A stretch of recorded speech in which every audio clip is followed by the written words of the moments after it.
Assalamu alaikum hormatly jamaat. Qara qo'ylarni suyuvchilar bormi? Qara qo'y baqqanlar, qara qo'yni jaqtırganlar. Qara qo'yning fanatlari. Jalan egiz tugan qo'ylardan chiqardim tuganlar. 3 yılda egiz to'ydi. Mana uşul ortada qo'y yılda iki yoldan da tuğ alat da tuganlar. Жақсы qo'y. 4 tuğdu. En kartan ошол.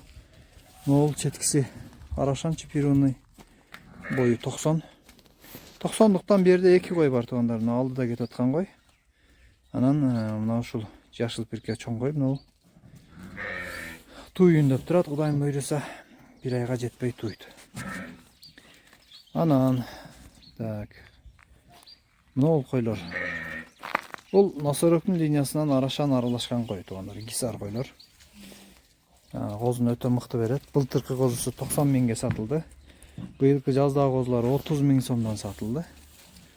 Мына ушул таза гисар qo'y тугандар. Гисар менен мыктыларынан ушул. Boyu кичинекей болгон менен козуну жакшы багат. Бул дагы мага келген жылы бирди тууду, андан кийин 2 жолу эгистен тууду тугандар. 3тү тууган qo'y. Qo'y 10-20 чейин туй берет. Ким ишенбесе багып туудуруп көрүңүздөр дегендей.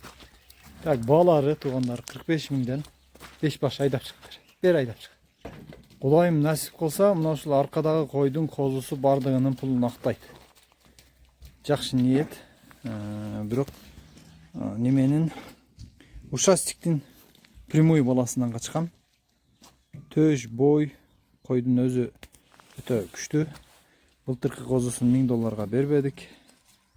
Мынакей тугандар. Жайгашкандар Каракулжа району Улайтал айылы.